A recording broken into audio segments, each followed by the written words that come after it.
Olá a todos os alunos da UFVJM, do Instituto de Ciências Agrárias, campus Junai. Sejam bem-vindos a essa nossa aula de hoje. Hoje nós teremos uma aula de resolução de exercícios da disciplina Química Geral e Analítica. Meu nome é Miriam e nós trabalharemos alguns exercícios que já foram selecionados em sala de aula. O livro utilizado como livro-texto para a nossa disciplina durante esse semestre é o livro do Atkins, Princípios de Química, que vocês encontram na plataforma Pergamon da biblioteca, é um electronic book, tá bom? Então eu espero que esses exercícios selecionados auxiliem vocês, alunos, a resolverem os demais exercícios, que possa facilitar no entendimento e na execução das atividades. Então vamos começar. O primeiro exercício selecionado foi esse exercício A7 da página F14 e o exercício ele diz o seguinte: nos quadros a seguir, as esferas verdes representam os átomos de um elemento e as esferas vermelhas os átomos de outro elemento. Então vamos supor que a verde seja o hidrogênio e a vermelha seja o cloro, por exemplo. Em cada caso, caso A, caso B, caso C, as figuras mostram uma mudança física ou uma mudança química. Identifique o tipo de mudança. Então vamos entender aqui.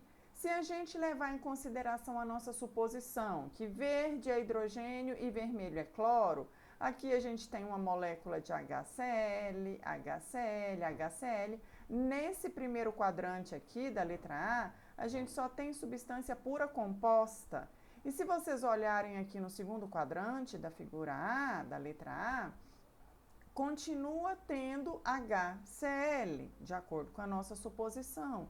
Ou seja, não mudou a composição química da minha estrutura quando eu passo de uma etapa para outra. O que é que aconteceu? Aconteceu então um processo físico, uma mudança física, uma mudança de estado físico, sólido para líquido, líquido para gasoso ou, gasoso para líquido, líquido para sólido, tá? Na letra B, a gente tem, ainda levando em consideração, verde hidrogênio, vermelho cloro. Aqui a gente tem somente HCl, HCl, HCl. Então, nesse primeiro quadrante da letra B, substância pura composta. E aqui a gente vê que não permanece o HCl. Aqui seria Cl2, Cl2, H2 e H2. Ou seja, a composição química do início é diferente da composição química do final. Então, na letra B, a gente observa um fenômeno químico, ou seja, uma mudança química de um quadrante para o outro, tá? E na letra C também vocês conseguem observar nitidamente que aqui seria Cl2, Cl2 e Cl2, conforme a gente fez a suposição no início do exercício, e aqui seria um átomo de hidrogênio, né? E aqui não, aqui a gente já teria novos compostos formados. Já não daria para CH, Cl, Cl, mas a gente vê que a composição química do segundo quadrante da letra C é diferente da composição química do primeiro quadrante da letra C. Então, aqui, a mudança que ocorre aqui é uma mudança química. E aí tá as informações para vocês. Processo físico, químico e um processo químico.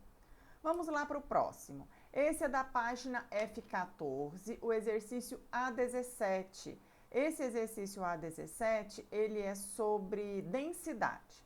Então vamos lá, aqui a gente tem um recipiente, aqui a gente tem um cubo, de um composto sólido, de uma matéria no seu estado sólido, e a pergunta é a seguinte: quando se deixa cair uma peça de um metal inerte, ou seja, o metal não vai reagir aqui com a água, cuja massa é 11,23 gramas, em um cilindro graduado, o cilindro graduado seria uma proveta, não é? Que aqui na sua marcação teria as marcações do volume específico dentro do recipiente.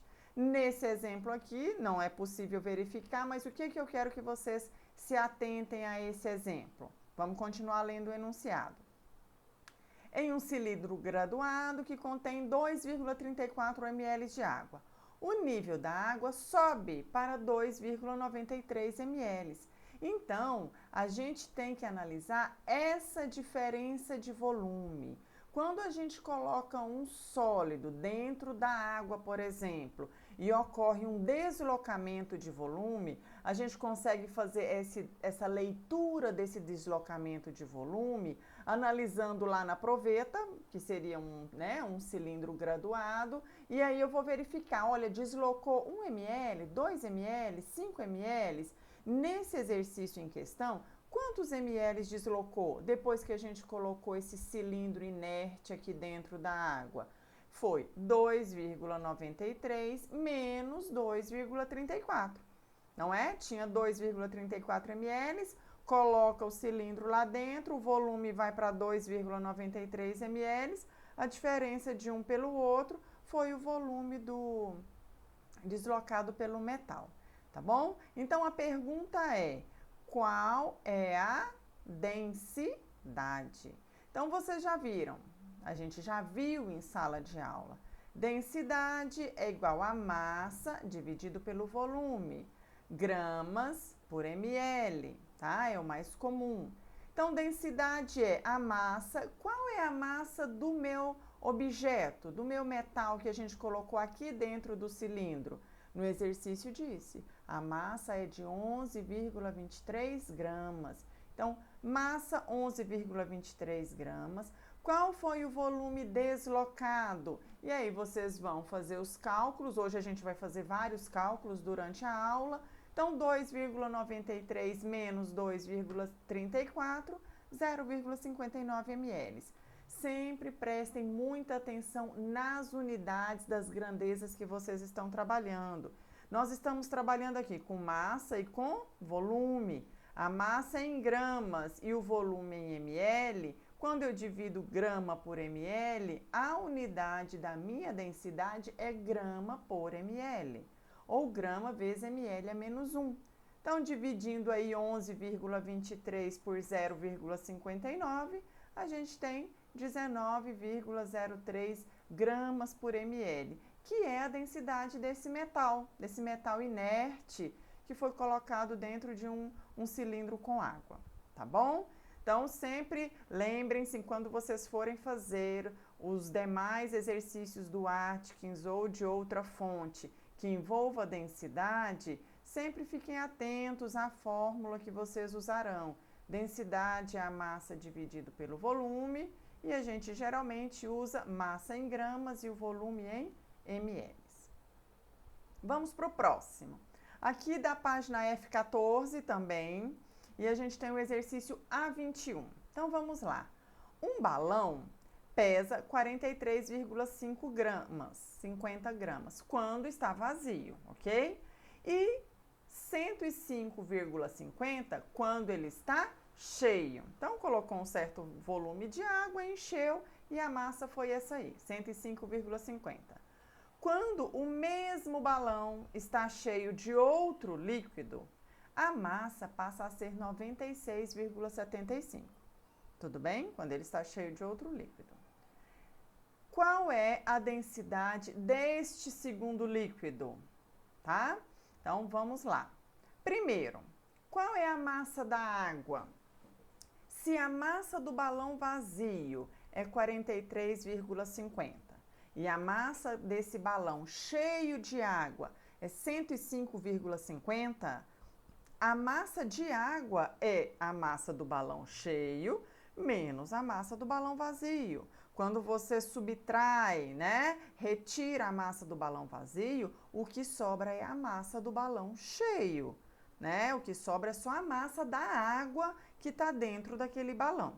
Então, 62 gramas é a massa somente da água, tudo bem?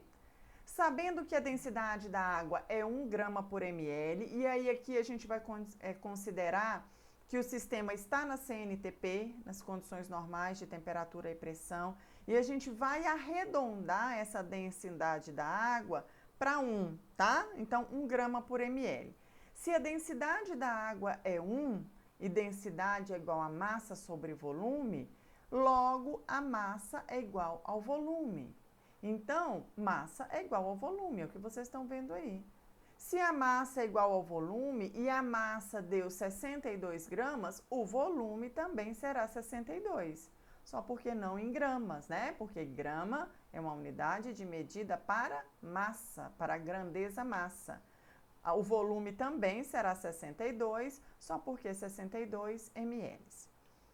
Logo, a pergunta é, qual é a densidade do segundo líquido? Então, densidade do segundo líquido é igual à massa. De onde veio esse valor, 53,25? Aqui disse, quando o mesmo balão está cheio de outro líquido, a massa passa a ser 96,75. Ou seja, você pega a massa dele cheio, 96,75, e subtrai da massa do balão vazio, que é 43,50, tá? Aí você tem esse valor que é a massa desse outro líquido, 53,25 gramas. E qual é o volume? Aqui, 62, não é? Que é o volume do balão que a gente encontrou nessa primeira etapa do cálculo. Dividindo 53,25 por 62, lembrando que 53,25 é gramas, 62 é ml, então a densidade é 0,86 gramas por ml, tá? Então eu peço que vocês sempre fiquem atentos às unidades, né? Se porventura no enunciado tiver em miligrama, micrograma ou litro, enfim, façam as mudanças de unidades de acordo com o questionamento, né, do exercício, e sempre procure trabalhar a densidade utilizando grama por ml, tá bom? Então vamos lá para o próximo. No próximo exercício é da página F21 e aqui a gente tem o exercício B2. Então vamos lá. A massa de um átomo de flúor. Então, aí vocês vão pegar a tabela de vocês vão sempre tá com a tabela em mãos, o papel, o lápis, a calculadora, para vocês irem resolvendo os exercícios aí. Então, vamos lá. A massa de um átomo de flúor, e aí se vocês olharem na tabela, o flúor está lá no grupo 17.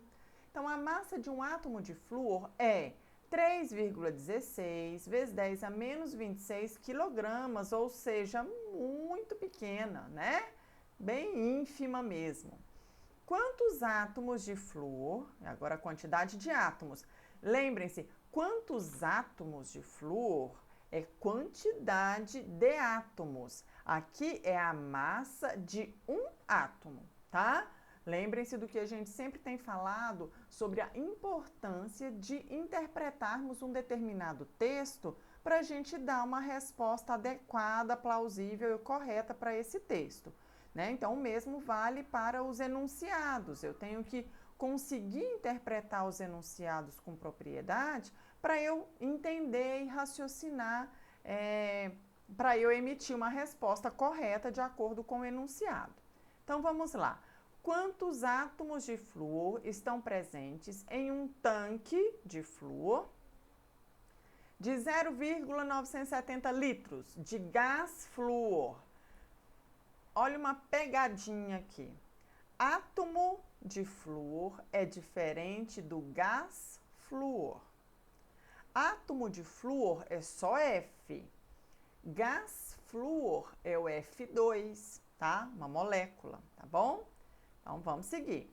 A densidade do gás flúor nesse tanque é 0,777 gramas por litro, tá? Vocês estão vendo que aqui a densidade já foi dada em grama por litro, né? Geralmente a gente usa em grama por ml, mas vocês vão ficar atentos ao enunciado, dependendo de qual é a unidade que foi informada.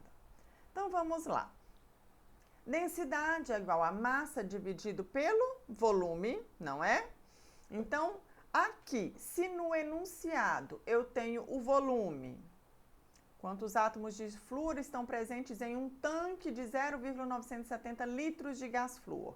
E a densidade é essa, então se eu tenho o volume e se eu tenho a densidade, eu vou achar quem? A massa. Então, densidade é igual a massa dividido pelo volume, isola a massa, massa é igual a densidade vezes o volume. O volume estava aqui dividindo, passa para o outro lado, multiplicando. Então, massa é igual a densidade vezes volume. Se a massa é igual a densidade vezes volume, quanto que é a densidade? 0,777 grama por litro. Vezes, e o volume? Então, vocês prestem atenção que, olha aqui, o volume aqui está em litros. E aqui também na densidade, ele está em litros. Então, está correto. A gente não tem que fazer nenhuma mudança de unidade. Se, porventura, o volume ali 0,970 tivesse em mililitros ou em outra unidade de medida, a gente deveria transformar para litros para eu jogar na minha fórmula, tá? Então, qual vai ser a massa presente aí nesse tanque de gás flúor? 0,754 gramas, porque se é massa, a unidade é gramas, tá? Olha ali, ó, né? Grama. Só do átomo flúor? Não, aqui a gente está falando do gás. Então, o exercício acabou por aí? Não, o exercício não acabou, porque aqui ele está perguntando a quantidade de átomos, quantos átomos de flúor. Então, vamos lá, vamos seguir. O que a gente lê aí nessa primeira linha aqui, ó? Um átomo de flúor tem qual massa? 3,16 vezes 10 a menos 26 quilogramas. Então, um átomo de flúor tem essa massa em quilogramas, tá? Então, quantos átomos de flúor estão presentes nesse tanque? Então, X átomos de flúor, ó, quantidade de átomos é o que eu quero saber, é o meu X. Estão presentes em... Agora, vamos lá. Vocês estão vendo que na pergunta é átomo de flúor. Então, se essa massa, 0,754 gramas, é do F2, somente para o F, o átomo de flúor, é a metade. Qual é a metade de 0,754? 0,377. Mas seria 0,377 gramas, porque aqui está em gramas, só porque eu tenho que passar para quilogramas. Como que eu passo grama para quilograma? Divide por 1000 ou multiplica por 10 a menos 3, né? Que dá na mesma, tá? Então, seria 0,377 vezes 10 a menos 3, aí já não seria grama, já seria quilograma. E vocês estão vendo que agora não é do gás flúor, é só do flúor. E aí, agora é só resolver essa regrinha de 3, tá? Então, o X vai ser 3,77 vezes 10 a menos 4, que é a forma correta de escrever esse número de acordo com a notação científica, não é? E não 0,377. Então, anda com uma casinha com a vírgula para a direita. Então, 3,77 aumenta aqui, diminui aqui, vai para 10 a menos 4. Dividido por 3,16 vezes 10 a menos 26. Faz essa divisão aí na calculadora de vocês. Qual é o valor do X? 1,19 vezes 10 a menos 22. O quê? Quem é o meu X? É a quantidade de átomos de flúor. E não é F2, tá? É átomo, né? Então, se é átomo, é só flúor. E aqui está a resposta do enunciado. Tudo bem? Tá? Então, vocês estão vendo que a gente tem aqui densidade, não é? É o cálculo envolvendo densidade. Aqui a gente já tem cálculo envolvendo quantidade de átomos de acordo com a massa ou de um átomo ou de vários átomos. Então, a gente tem várias informações nesse exercício B2 da página F21, tá bom? Então, vamos para o próximo. Página 21 também, só porque agora a gente está no exercício B3. Então, vamos lá. Página 21, exercício B3. O número de prótons, nêutrons e elétrons de um átomo, e aí tem boro, fósforo e urânio, tá? Para vocês, tem 2 boros, né, gente? Tem o boro 11 e tem o boro 10, tá? Então, boro, fósforo e urânio, tá? Então, aqui a gente tem que dar o número de prótons, nêutrons e elétrons. Então, vamos lá. Primeiro, o que vocês devem pensar aqui? Mas boro 11 e boro 10. O que significa esse 11 e o que significa esse 10? Se vocês olharem na tabela periódica, o boro, ele está no grupo 13. Qual é a massa do boro? Dê uma olhada aí na tabela de vocês. Se vocês olharem, o boro tem massa 11. Então, esse letra A aqui, esse boro 11, é o boro que ocorre com mais abundância, tá? Na atmosfera terrestre. Porém, o boro 10 também existe, só porque a massa dele é menor. É o que a gente chama de compostos isótopos. Tem o mesmo número de prótons. Qual é a quantidade de prótons que o boro tem? Você olha o número atômico 5 tem 5 prótons. Então, o boro 11 tem 5 prótons. E o boro 10 também tem 5 prótons. A diferença deles vai estar no número de nêutrons, tá? E aqui a gente tem o fósforo 31. Se vocês olharem, o fósforo está no grupo 15, na tabela periódica, e realmente a massa dele é 31. E o urânio também, a massa é 238, tá? Está na série dos actinídeos, na tabela periódica. Vou fazer a letra A e os demais exercícios. Tem vários outros exercícios aí, pedindo para vocês informarem número de prótons, nêutrons e elétrons. Aí vocês farão seguindo esse mesmo raciocínio.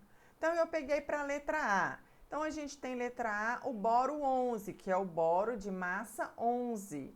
Quantos prótons ele tem? Só vocês olharem. O boro, se o número atômico é 5, o número de prótons também é 5. Número de prótons é a mesma coisa que número atômico. Tudo bem? Número de nêutrons. Como que a gente calcula o número de nêutrons de um determinado átomo?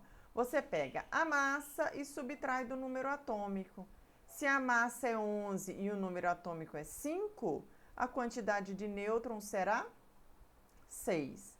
E o número de elétrons? O número de elétrons é igual ao número de prótons para um átomo neutro. Aí, se a gente tiver íon, a gente acrescenta ou subtrai elétrons que tiverem presentes lá naquele meu íon, tá bom? Mas aqui o número de elétrons é igual ao número de prótons, uma vez que a gente está falando de átomo e não de íons, tá? E aí os demais e os outros de outras páginas, outros exercícios, vocês façam sempre com esse raciocínio. Número de prótons é igual ao número atômico, número de nêutrons é a massa menos o número atômico e a quantidade de elétrons é igual ao número de prótons, tá?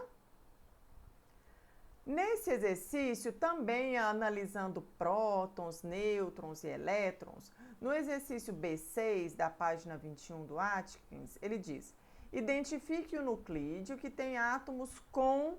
Então, quem seria o nuclídeo? Seria o isótopo, né? Então, olha aqui, quem que é esse elemento aqui da letra A? 44 nêutrons, 42 prótons e 42 elétrons. Para eu saber qual é esse elemento, eu olho a quantidade de prótons. Quantos prótons tem nesse elemento da letra A? 42.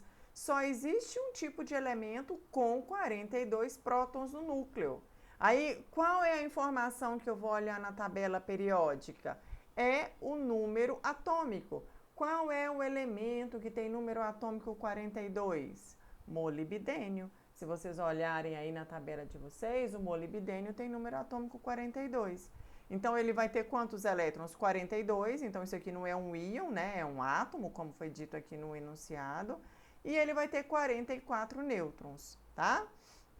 Para eu saber a massa desse átomo aqui da letra A, você soma massa, número de prótons, mais número de nêutrons. Aqui daria o quê? 86, tá? O molibdênio que está na tabela é o 96. Então, aqui, esse molibdênio da letra A é um molibdênio que ocorre com menor frequência na natureza. Porque na tabela periódica se encontram os elementos que ocorrem com maior abundância. A letra B, a mesma coisa, para vocês saberem qual é esse átomo representado na letra B. Comecem pelo número de prótons. Se tem 32 prótons e se vocês olharem na tabela, vocês vão encontrar que é o germânio, que está no grupo 14. E para vocês saberem a massa, você soma número de prótons com número de nêutrons, que são as partículas que se encontram no núcleo do átomo. E aí vocês vão somar 32 prótons e 40 nêutrons na letra B. E aí vocês vão ter 72, né, que seria a massa do germânio. E aqui a massa do germânio aqui é 73, 72,5. Então seria também um nuclídeo do germânio 73. E por fim aqui a gente tem prótons 70. Quem tem número atômico 70 é o itérbio, que ele está lá na série dos lantanídeos, também um nuclídeo ou um isótopo do itérbio que a gente encontra aqui na tabela. O itérbio da tabela tem massa 173. Esse aqui da letra C, qual vai ser a massa desse itérbio? 101 nêutrons com 70 prótons, 171, tá? Esse exercício B7 é para vocês completarem a tabela. Tem alguns outros que vocês também completarão. Como que a gente começa a completar essa tabela? Vocês estão vendo que ela tem algumas informações e faltam, né? Tem lacunas em branco para vocês preencherem. Eu vou fazer um e aí vocês farão os demais seguindo o mesmo raciocínio. Então, vamos lá. Vamos começar aqui. Eu peguei esse aqui de número de prótons 30 para a gente usar como exemplo. Se eu olho e vejo que um elemento tem número de prótons 30, né? Tem 30 prótons, significa que ele tem 30 cargas positivas no núcleo. E aí é só a gente olhar o número atômico. Então, pega a tabelinha, procura na tabela quem tem número atômico 30. E aí, se vocês derem uma olhada, vocês vão ver que é o zinco. Olha lá, é o zinco, o elemento zinco, tem número atômico 30. Qual é o símbolo? Como que a gente usa o símbolo? O símbolo é o seguinte, você coloca o símbolo do elemento e a massa dele. Porque um elemento, ele muda do outro, por exemplo, teria vários tipos de zinco, mas não muda o número de prótons, muda o número de massa. E a massa só mudou porque mudou o número de nêutrons. Então, se eu digo que esse zinco, ele tem massa 65, se vocês olharem na tabela, o zinco mais comum é o zinco de massa 65. E nêutrons, como que eu faço para preencher aqui os nêutrons? A gente pega a massa e subtrai do número atômico. Então, o zinco tem, desculpa, 35 nêutrons. E quantos elétrons? 30, porque elétron é igual ao número de prótons, quando a gente está falando de elementos nêutrons, tá? E olha aqui o número de massa, 65, olha lá, 65. E aí vocês vão completando a tabela para os demais, tudo bem? Então, vamos para o próximo. Selecionei esses dois exercícios, C1 e C2, da página F28, também semelhante ao que a gente fez no primeiro exercício de hoje. E aqui está dizendo o seguinte, cada uma das caixas abaixo, e aí essas caixas aqui são do C1 e essas caixas aqui embaixo do C2. Cada uma das caixas ao lado tem ou uma mistura ou um único composto, tá? Ou uma substância pura simples ou composta. Ou ainda um único elemento. As esferas azuis representam os átomos de um elemento e as verdes os átomos de outro elemento. Indique se isso aqui é mistura, se é substância pura simples, se é substância pura composta. E aí vocês vão analisar e fazer as devidas indicações. Como que vocês vão fazer esse tipo de definição? Aqui, ó. Quadrinho A. Só tem substância pura simples. Vamos supor que o azulzinho é H. Aqui teria uma molécula de H2. Vamos supor que cada esferinha azul seja um hidrogênio, tá? H2, H2, H2 e H2. Aqui é uma substância pura simples, ou seja, qual que é a definição de substância pura simples? É quando essa substância é composta somente por um tipo de átomo, tá bom? E aqui desse outro lado, aqui na letra B, vamos supor que aqui é o H e o verdinho é o Cl. Seria HCl, HCl, HCl, HCl, a mesma substância, só porque ela é uma substância pura composta, né? Porque tem dois átomos distintos. Isso aqui para a letra A e B do C1. E do C2, vocês observam, ainda vamos seguir o mesmo raciocínio. HCl, HCl, HCl, HCl. Agora a gente tem átomos isolados. Então aqui a gente não tem só um tipo de substância, não é? Então nesse recipiente aqui nós temos uma mistura. E aqui na letra B, eu tenho um único tipo de elemento. Aqui não é nem... A gente não tem nenhum composto formado, né? A gente tem um elemento, ó, a esfera sozinha, ou seja, um átomo sozinho. Aqui a gente tem um único tipo de elemento, tá bom? Vamos para o próximo. Esse próximo aqui também se relaciona a prótons, nêutrons e elétrons. E eu farei um e vocês farão os demais, pegando esse como exemplo. Página F28. Eu peguei a letra B, tá bom? Do oxigênio. Então, o oxigênio, olhem na tabela. Ele é do grupo 16. O número atômico dele é 8. Então, se o número atômico do oxigênio é 8, ele tem quantos prótons? Ele tem 8 prótons. Quantos nêutrons? E aqui eu estou fazendo para a letra B, tá, gente? Quantos nêutrons o oxigênio tem? Você pega a massa do oxigênio, 17. Mas, professora, olha na tabela, a massa do oxigênio não é 16? É 16. Mas esse que está aqui no enunciado C9, ele é um isótopo, ou seja, é um outro átomo de oxigênio, né, que tem massa diferente. Esse aqui tem massa 17, o mais abundante. Qual é o oxigênio mais abundante que a gente encontra? É o oxigênio 16, mas esse é o 17. Então, a gente vai usar a informação que está aí no enunciado. Então, o número de nêutrons eu pego massa, 17, menos o número atômico, que não muda, independente se eu tenho oxigênio 17, oxigênio 16, o número atômico não muda. Então, 17 menos 8, que vai dar 9, tá? E a quantidade de elétrons, como a gente já viu anteriormente, qual é o número atômico do oxigênio? 8. Então, o oxigênio, átomo atômico, tem 8 elétrons. Só porque aqui a gente tem um íon, é O2-. Então, são 8 elétrons mais 2, porque ele tem duas carguinhas negativas. Quantos elétrons? 10. Aqui. Página F28, o C13. Espero que todos estejam conseguindo acompanhar aí, tá? Então, página F28, C13. Vamos fazer esse C13 aí. Escreva a fórmula de um composto formado pela combinação de letra A, letra B, letra C e letra D. Eu vou fazer só aqui, ó, só para a letra A, alumínio e telúrio. E aí vocês vão precisar da tabela periódica de vocês. Então, olha lá o alumínio. O alumínio é do grupo 13. Todos esses elementos do 13º grupo, eles têm 3 elétrons na última camada. E aí nós estudamos teoria do octeto, expansão da camada de valência, redução da camada de valência.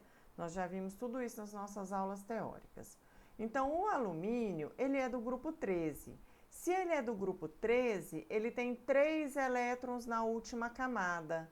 Então, para atingir o octeto, é mais fácil o alumínio perder esses 3 elétrons ou ganhar mais 5 elétrons para ele ficar com 8. É mais fácil ele perder 3. Então, a carga do alumínio vai ser quanto? Alumínio mais 3, tá? E o telúrio? Procurem o telúrio na tabela periódica. O telúrio, ele está no 16º grupo. Então, todos os elementos do 16º grupo têm 6 elétrons na última camada. Para atingir o octeto, o telúrio ele vai precisar de mais quantos elétrons? Mais 2. Então, a carga do telúrio vai ser telúrio menos 2. E aqui no enunciado é para escrever a fórmula.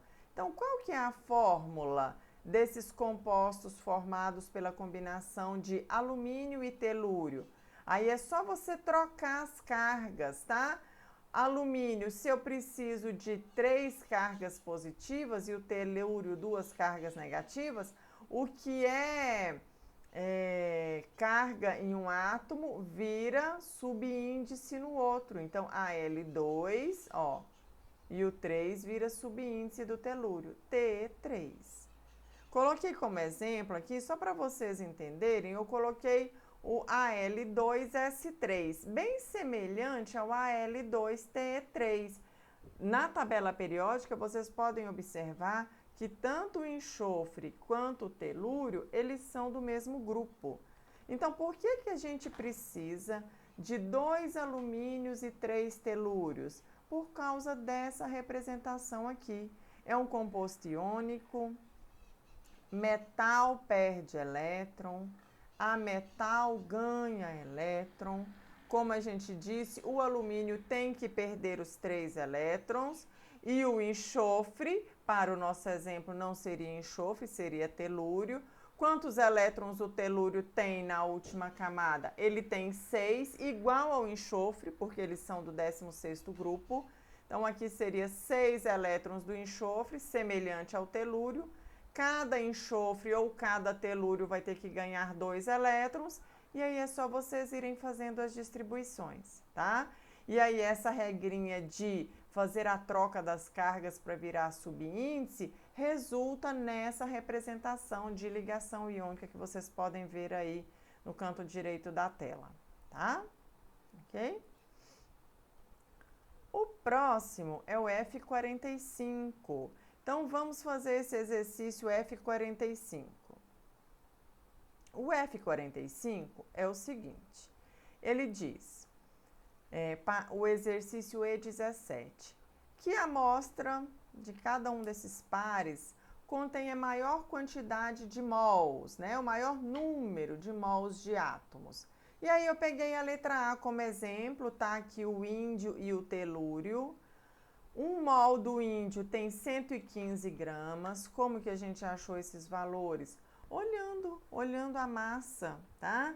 Se vocês procurarem o índio na tabela periódica, vocês vão ver que o índio, ele tem massa 115. E o telúrio tem massa 128. É o que a gente chama de massa molar, 128 gramas por mol, né? 115 gramas para 1 mol. E a letra A? Vamos fazer a letra A como exemplo. A pergunta é, qual dessas amostras, desses pares, tem o maior número de átomos? Essa é a pergunta. Aonde que eu vou ter mais átomo? Em 75 gramas de índio ou em 80 gramas de telúrio? Então, vamos lá. Índio, 75 gramas, telúrio, 80 gramas. E resolve a regra de 3, né? Desculpa, não é número de átomos, eu acho que eu falei número de átomos, né? Mas qual é o que tem maior número de mols, tá? Então, vocês vão fazer uma regra de 3 para cada. Quanto que vai dar o X aqui? 75 dividido por 115. Então, 75 gramas de índio tem quantos mols? 0,65 mols. E 80 gramas de telúrio tem quantos mols? 0,63 mols. Então, respondendo a pergunta, que amostra tem o maior número de mols? Letra A que tem maior número de mols é o índio. Pouca coisa, né? 0,65 e 0,63, mas o índio é o que tem o maior número de mols. E aí vocês vão fazendo os demais, independente se for grama, quilograma, tá? Quantidade de átomos para passar para mol, para grama, vocês vão fazendo as mudanças de unidade, de acordo com os exercícios. Agora, da página F59 em diante, a gente começa com alguns exercícios sobre soluções. Nesse exercício G6, da página F59, ele diz o seguinte: um químico está preparando uma solução. Lembrem-se, quando a gente fala de solução, a gente está falando de mistura entre soluto e solvente, tá? O soluto vai se dissolver num determinado tipo de solvente. Então, se o enunciado fala sobre solução, eu tenho que identificar na minha leitura quem é o meu soluto e quem é o meu solvente. E geralmente, quando a gente fala sobre solução, a gente está falando sobre cálculo de concentração da solução, concentração molar ou concentração comum, que são as mais utilizadas nos trabalhos laboratoriais. E também, como nós já vimos, as soluções, elas são armazenadas, o seu preparo final e o seu armazenamento é realizado aqui dentro dos balões volumétricos. Então, vamos seguir aqui.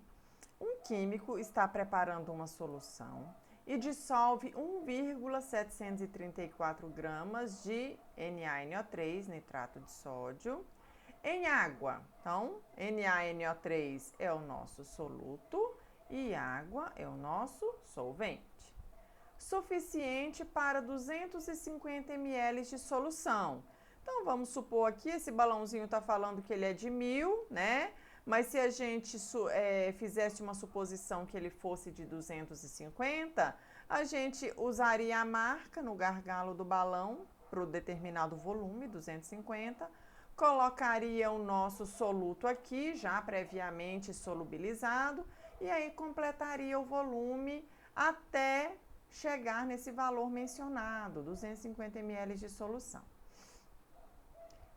Que concentração molar ou molaridade do nitrato de sódio deveria ser escrita no rótulo? Lembrem-se da importância da gente sempre rotular as nossas soluções, os nossos frascos, todos os nossos preparos, todos os nossos materiais dentro de um laboratório.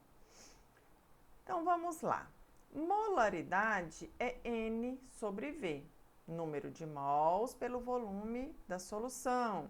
Então, a concentração comum é massa dividido por volume. Massa do soluto dividido por volume da solução. A molaridade, já que aqui não pediu concentração comum, pediu concentração molar, olha aqui, ó, que concentração molar. Então, a gente está falando de molaridade. Como que a gente calcula a molaridade? É quantidade de mols do soluto dividido pelo volume da solução. Então, vamos calcular. Eu não tenho, olha aqui, na letra A, tem a letra A e a letra B, tá? Vamos fazer a letra A primeiro. Na letra A, eu preciso ter mol e volume. Mas eu não tenho valor em mol, eu tenho o valor do meu soluto, que é o nitrato de sódio, em gramas, 1,734 gramas. Aí, ou vocês usam uma regra de 3, ou vocês usam a fórmula, tá? Então, número de mols é massa dividido pela massa molar. Então, número de mols é, qual é a massa? 1,734 gramas. E qual é a massa molar? Professora, de onde surgiu esse 85? É calcular a massa molar do nitrato de sódio.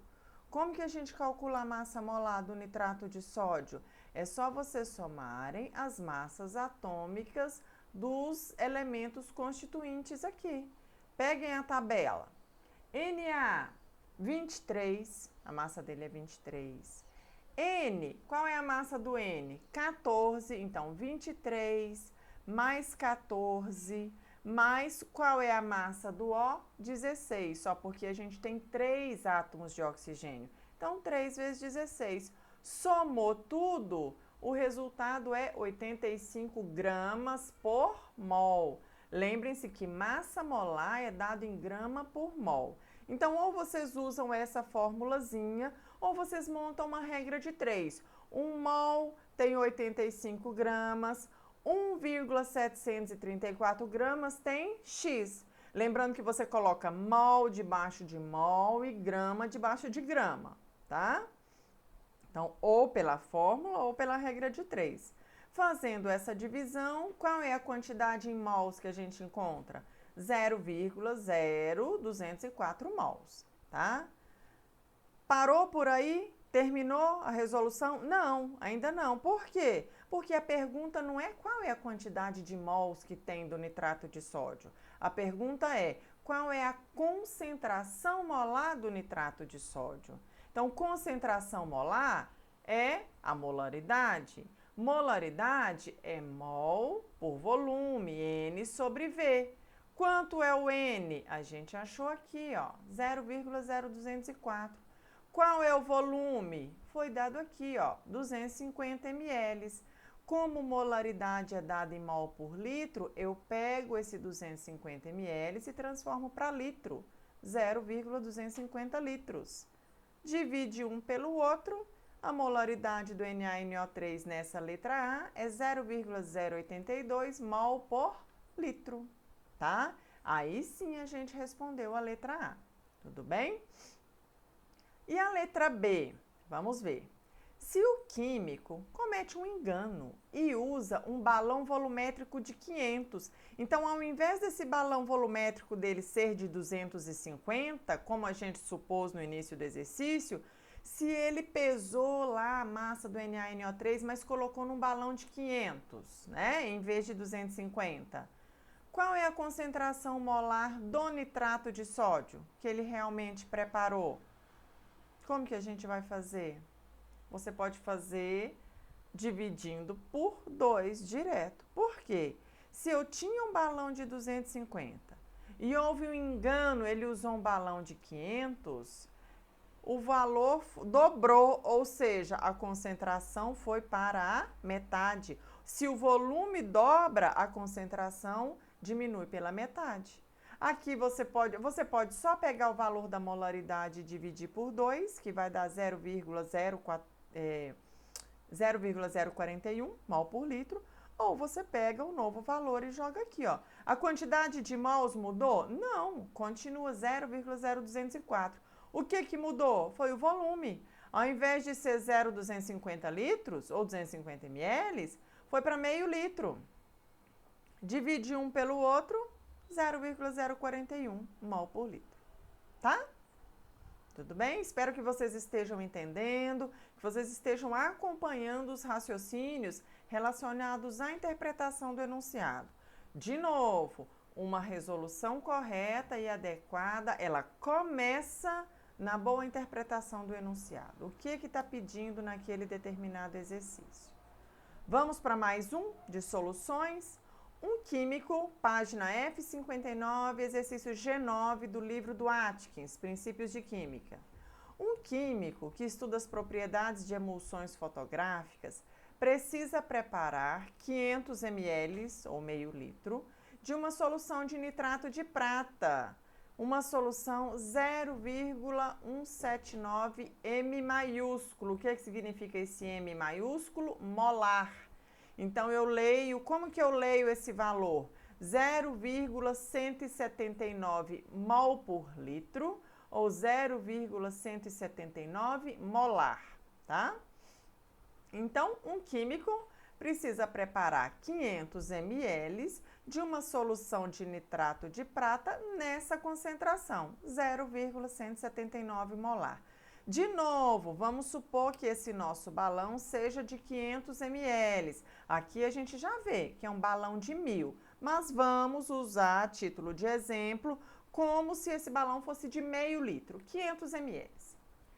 Qual é a massa? Que massa de nitrato de prata, AgNO3, precisa ser colocada aqui no fundinho do balão de 500 ml e dissolvida, não é? A gente geralmente dissolve antes, vai colocando aqui o soluto já parcialmente dissolvido, vou acrescentando o solvente, geralmente água, aqui está dizendo que o solvente é água, até a marca. O que significa isso aqui? Com água até a marca do balão. Quando eu digo que esse balão é de 500 ml, é de meio litro, não é ele cheio ao máximo, tem o que a gente chama de marca, a marca aqui no gargalo do balão. Eu olho a marca, aonde que está a marca do balão? Eu olho a marca e aí a gente faz, a gente coloca o volume até aquela específica marca. Então, vamos lá? Entenderam qual é a pergunta? A pergunta é o quê? Qual é a massa? Quantos gramas eu tenho que colocar do nitrato aqui? Para eu fazer meio litro, 500 ml, nessa concentração, 0,179 mol por litro. Vamos relembrar. A molaridade é a quantidade em mols dividido pelo volume, não é? Fórmula da molaridade, mols dividido pelo volume. Qual é a molaridade que no enunciado está dando? Quantos mols por litro que a gente precisa de preparar? Uma solução de 0,179 mol por litro. Então, a molaridade é 0,179. É igual. Quantos mols? Não sei. Mas o volume a gente sabe. Eu não posso colocar em ml. Eu não posso vir aqui e colocar 500 ml. Porque aqui é mol por litro. Como que eu vou trabalhar com litro aqui e ml aqui? A gente tem que padronizar as unidades, tá? Eu sempre também toco nessa tecla para vocês não errarem algum possível cálculo por uma simples não mudança de unidade, tá? Então, aqui, ao invés de ser 500 ml, meio litro. Como que a gente calcula o N? Se o meio está dividindo, passa para o outro lado da igualdade, multiplicando. Então, 0,179 vezes 0,5, que dá quanto? 0,0895 mol. Pronto? Respondemos a pergunta? Não. Volta lá no enunciado para você verificar. Aqui no enunciado não está pedindo a quantidade em mol. Aqui está pedindo qual é a massa. Que massa do nitrato eu preciso colocar no balão? Agora eu tenho que passar mol para grama, não é? Eu tenho que passar quantidade em mols para massa. Como que a gente passa quantidade em mol para quantidade em massa?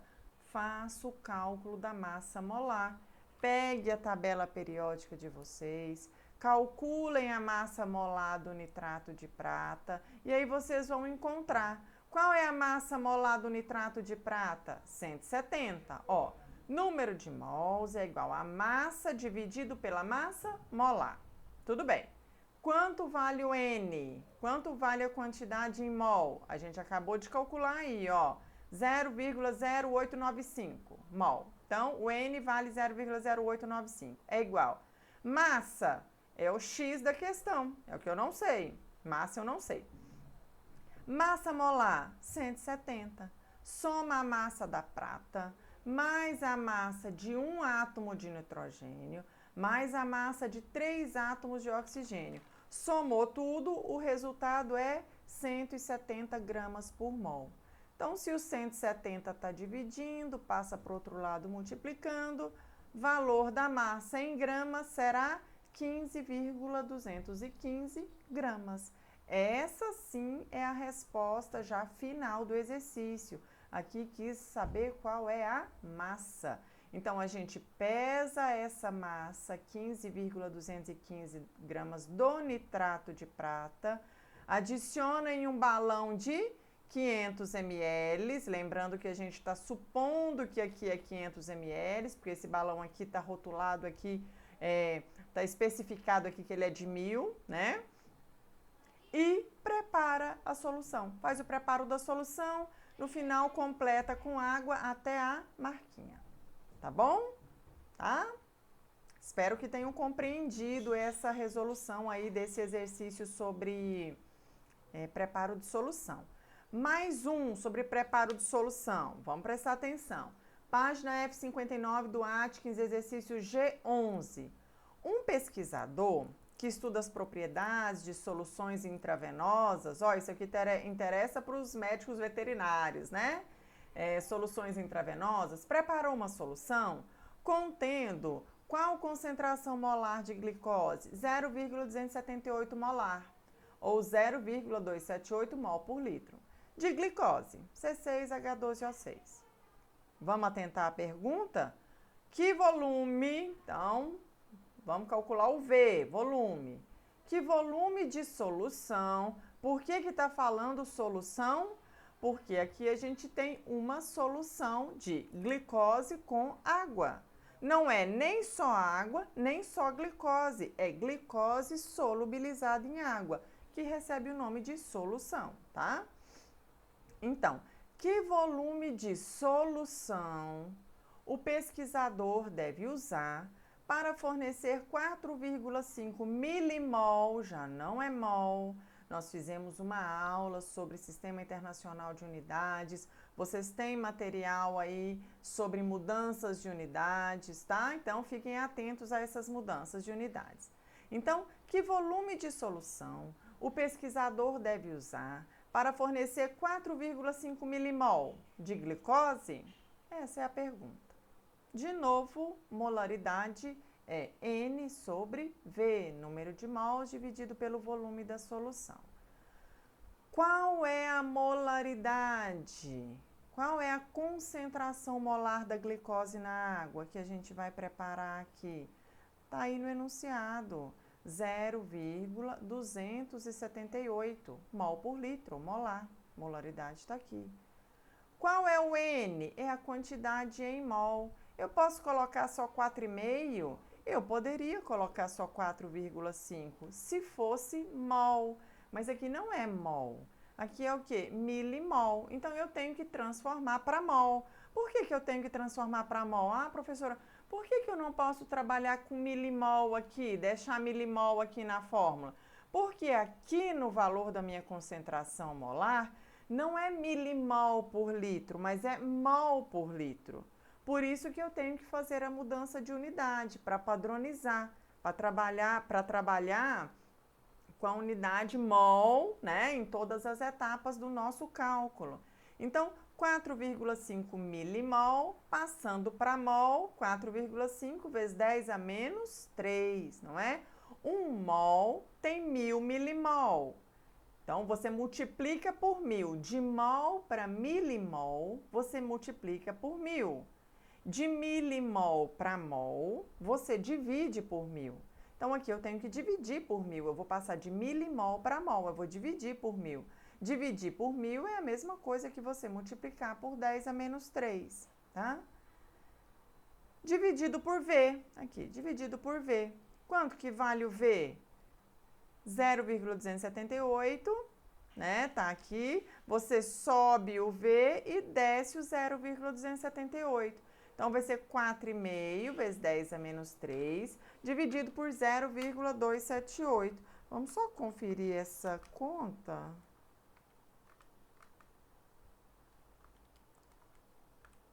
Zero vírgula 016. Isso aí, 0,016 litros, tá? Só isso, professora? Só. Vocês viram que vocês fizeram um único cálculo? Nossa, mas eu tentei fazer esse exercício, tentei interpretar e não consegui. Tudo passa por uma boa interpretação. Respondemos a perguntinha do enunciado? Sim. Que volume de solução o pesquisador deve usar?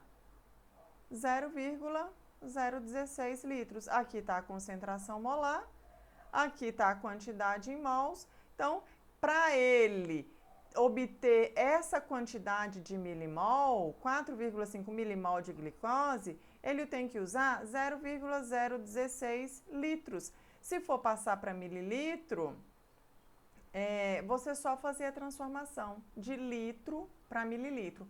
1 litro tem 1.000 mililitros. Então, você multiplicaria esse valor aqui por 1.000, né? Daria 16 ml, tá? 1, 2, 3, né? Anda 3 casas para a direita. Daria 16 ml. Tudo bem? Bom, pessoal, mais um. Vamos lá, mais um. Página F59, exercício G17. Eu acho que aí a gente consegue fazer uma abordagem bem ampla sobre diferentes tipos de cálculos de concentração de soluções, como que a gente faz esse cálculo de massa, mol, massa molar, molaridade, enfim, né? Saber trabalhar com todas essas informações. De novo, eu coloquei o balão volumétrico aí na tela, porque a gente vai falar sobre o preparo de uma solução. Agora, a nossa solução é de sulfato de cobre, é o CuSO4. A Q é de aquoso, ou seja, o solvente é água. Então, vamos lá. Determine a massa de sulfato de cobre 2, esse 2 está relacionado com a carga do cobre. Anidro, o que é o sulfato de cobre anidro? É o sulfato de cobre sem estar úmido, ele seco, sem água, anidro. Porque esse sulfato de cobre aqui embaixo, ele não é anidro, ele é um sulfato de cobre pentahidratado. Ó, eu tenho o sulfato de cobre vezes 5 águas, né? Então, aqui a gente chama de sulfato de cobre hidratado. E se eu tenho só o sulfato de cobre, a gente chama de sulfato de cobre anidro. Então, vamos lá. Determine a massa de sulfato de cobre anidro que deve ser usada na preparação de 250 ml de uma solução 0,20, que é esse M maiúsculo, 0,20 molar ou 0,20 mol por litro, de sulfato de cobre, tá? E aí a letra B é, eles nem dificultaram. Por que eles nem dificultaram no exercício, no enunciado do exercício? Porque eles usaram o mesmo volume e usaram a mesma molaridade. Ficou fácil, né? Poderia até ter dado uma mudada no volume, na molaridade, mas não mudou. Só porque aqui na letra B é o seguinte, ao invés de usar sulfato de cobre anidro, usa o sulfato de cobre hidratado. Então, a pergunta é, determine a massa. Qual é a massa do sulfato de cobre que a gente tem que colocar dentro do balão para preparar 250 ml de solução? Mas qual é a concentração dessa solução? 0,20 mol por litro, tá? Só lembrando, aqui no exercício, no livro, já fala direto sulfato de cobre. Na prova, sempre antes de citar um determinado composto químico, eu vou colocar para que ele é usado, tá? Se é o sulfato de cobre, aonde que a gente usa? Aplica o sulfato de cobre. Se é o nitrato de sódio, qual que é a aplicação dele? Só uma introdução prévia e aí tem o enunciado referente ao cálculo que vocês vão precisar fazer. Molaridade é número de mols dividido pelo volume, isso vocês já sabem. Qual que é a molaridade? Aqui a gente está fazendo para a letra A. 0,20 molar, tá ali, 0,20 mol por litro. É igual mol, eu não sei, que é o N, o volume é 250. Então, se é por litro, mol por litro, 250 ml tem 0,250 litros, tá bom? Quanto vale o N? Número de mols. Se o 0,250 está dividindo, passa para o outro lado multiplicando. Número de mols é igual a 0,05 mols. Na letra A. Determine a massa. Terminou? Não, porque ele está perguntando é massa. E eu calculei foi mol, não terminou. Então, número de mols é massa dividido pela massa molar. A massa molar do sulfato de cobre é 160. De novo, peguem a tabela periódica e façam o cálculo da massa molar. Soma a massa do cobre, mais a massa do enxofre, mais 4 vezes a massa do oxigênio. Somou tudo, vocês vão encontrar que a massa molar do sulfato de cobre é 160, tá? Então, M dividido por 160, 160 está dividindo, passa multiplicando. A massa do sulfato de cobre que a gente vai usar aí na letra A é de 8 gramas, tá? Então, para preparar, vamos supor que aqui, de novo, fosse 250 ml o nosso balãozinho. E se eu precisasse de uma concentração 0,20 mol por litro, eu precisaria usar qual massa do sulfato de cobre? 8 gramas, tá? Letra B. Só muda um detalhe. Aqui é sulfato de cobre pentahidratado. Então, como que vocês vão calcular a massa molar aqui? Calcula a massa molar do sulfato de cobre, que dá 160, a gente já calculou, mais a massa molar de 5 moléculas de água. A oxigênio é 16, o hidrogênio é 1, a massa, então a massa da água é 18, 5 vezes 18. Somou tudo, vocês vão encontrar quanto de massa molar? 250 gramas por mol. Lembrando que sempre que vocês usarem essa fórmula, número de mols igual a massa dividido pela massa molar, vocês podem usar regra de 3. 1 mol, nesse caso aqui, por exemplo, da letra B, do sulfato de cobre pentahidratado, você pode usar assim, ó. Não são 250 gramas por mol? Então, 1 mol tem 250 gramas. 0,05 mols, que a gente calculou ali, 0,05 mols, vai ter X. E aí você consegue achar a sua massa. Ou usa a fórmula, tá? Então, quantos mols tem? 0,05, porque a gente já achou aqui. Por que eu não tive que fazer outro cálculo? Porque a molaridade e o volume é o mesmo aqui na letra B. Se tivesse sido diferente, aí vocês deveriam fazer novamente, né, o cálculo envolvendo molaridade igual ao número de mols pelo volume, para depois fazer o cálculo da massa. Aqui, como facilitou a nossa vida, o número de mols é o mesmo, 0,05. É igual a massa dividido pela massa molar, que é 250. Então, qual é a massa que tem que ser usada? 12,5 gramas do sulfato de cobre pentaidratado. Para preparar uma solução 0,20 mol por litro, uma solução de 250 ml de 0,20 mol por litro. Tudo bem? Bom, pessoal, então eu espero que vocês tenham entendido, tenham aproveitado essa aula de resolução de exercícios, tá? Espero que facilite, que contribua com as demais resoluções dos exercícios que já foram selecionados do livro do Atkins. Se vocês conseguirem entender esses exercícios que foram resolvidos nessa aula de hoje, vocês conseguirão resolver os demais exercícios que são referentes ao mesmo conteúdo trabalhado, tá bom?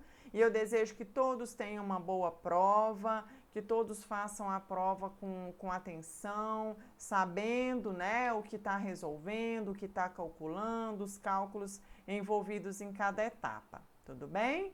Então, um abraço para todos e a gente se encontra na nossa próxima aula.